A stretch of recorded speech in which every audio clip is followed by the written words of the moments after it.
Hey everyone, good morning. Hope you're doing well on this Thursday. Wanted to share a project I was working on with a customer and talking about some of the functions within logistics that can be automated. So a little background with this customer, small business, did a lot of manual processes, whether it was telling the carriers they needed to be picked up, how they handled their invoicing, all those things. So just want to kind of give you an idea of some of the things you can automate and should consider in your business, whether you are outsourcing it or insourcing it, okay? So let's assume, right, you have a way in your CRM where you're getting orders from your customers, okay? You're getting all the right information. So we talked about the 7 rights, right? The right product, the right price, you have all that information. But now it's time to let the carriers know that you need them to pick up your freight, okay? So traditional methods I've seen in my past are, right, you have phone calls, right, where they're picking up the phone, they're calling the carriers, they're emailing the carriers, okay? And I haven't seen this, but I remember back around my career where customers would fax. They would fax papers to our office and show us what we had to ship, okay? But let's assume faxing is not really happening. Now, with your CRM and you have those orders, okay, let's also go on the assumption that you have a CRM. I'm sorry, not a CRM, an ERP, excuse me. And within that ERP, you have all of your inventory, you shows all your stock, you have your customer orders in that ERP, and now what you're getting ready to do is you're creating that sales order. And again, I have a lot of experience working in SAP where you create the sales order, and then from there you see if you have available stock and inventory, and you create a delivery number. Now, the delivery number is what you can send, and how I have seen in my career that is what is sent over to the carrier to notify them that a pickup has to be made. So the order is created. It's then transmitted via EDI to your carrier. Okay, and it goes into their software system. Now, a lot of times, right, we've seen where shippers will have a TM, okay? And once that carrier receives the order, the carrier then begins to build the load in their system or the shipment in their system. And that shipment could have 1 stop, it could have 2 stops, it could have 5 stops, whatever it is, they will then build that in their system, okay? And then what they'll do is, once that shipment is built, so let's do this. Carrier, the shipment gets built, okay?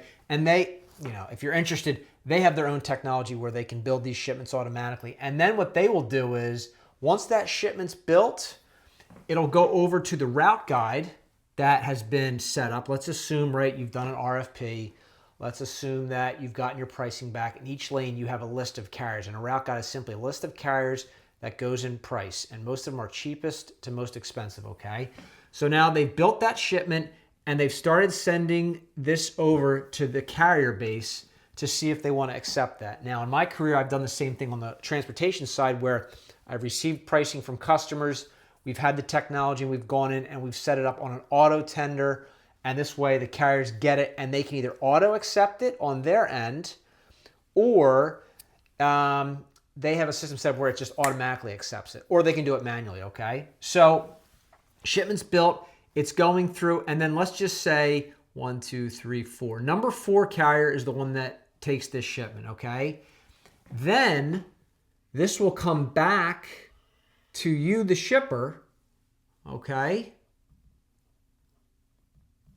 into your ERP, into the TM that you have access to, and now you have all the information that you provided the carrier, your 3PL, or, again, you built it and you sent it out to your carrier base. They've accepted it, and now it's come back. Now you have all the information. You have the pickup, you have the destination, you have the carrier, you have their price of what they're going to charge you, okay?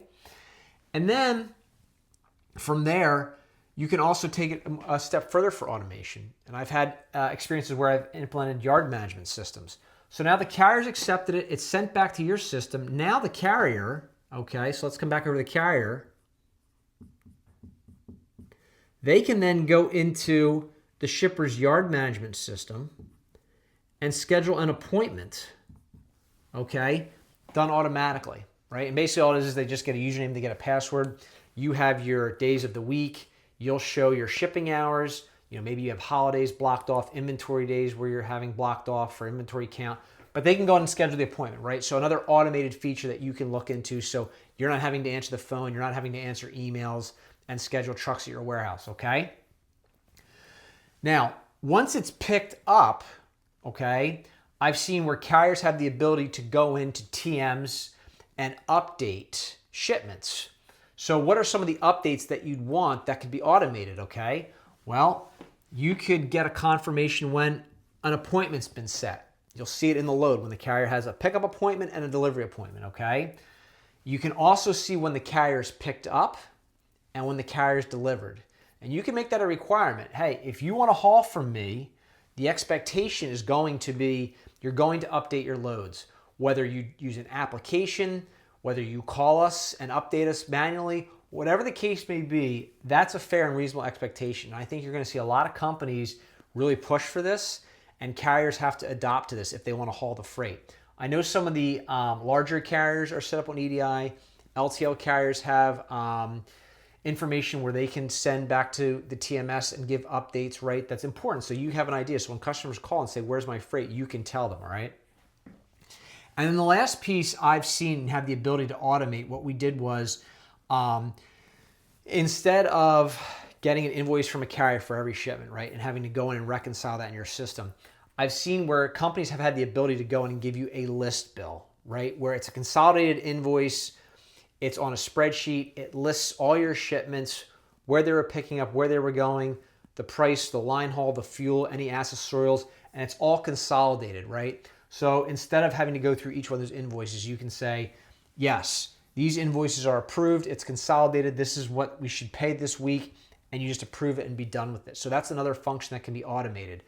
You also could take it a step further where you have a requirement for your carriers, and a lot of 3PLs will do this, where if the carrier wants to get paid, they have to submit the paperwork showing that it was signed and accepted.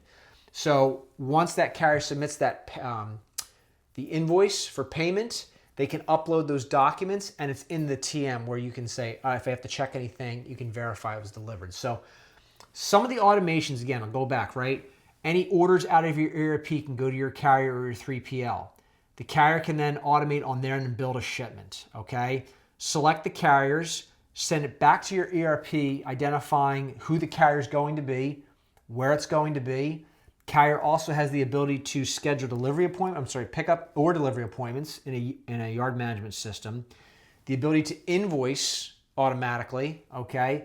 Just some of the things that are out there that can save you a lot of time. And these are soft costs, right? Obviously the hard costs are going to be looking at your lanes and saying, this is what we're going to charge you. But these are soft costs that will save you time, money, allocate resources elsewhere in labor. So hopefully this gives you a good idea of some of the things you can automate.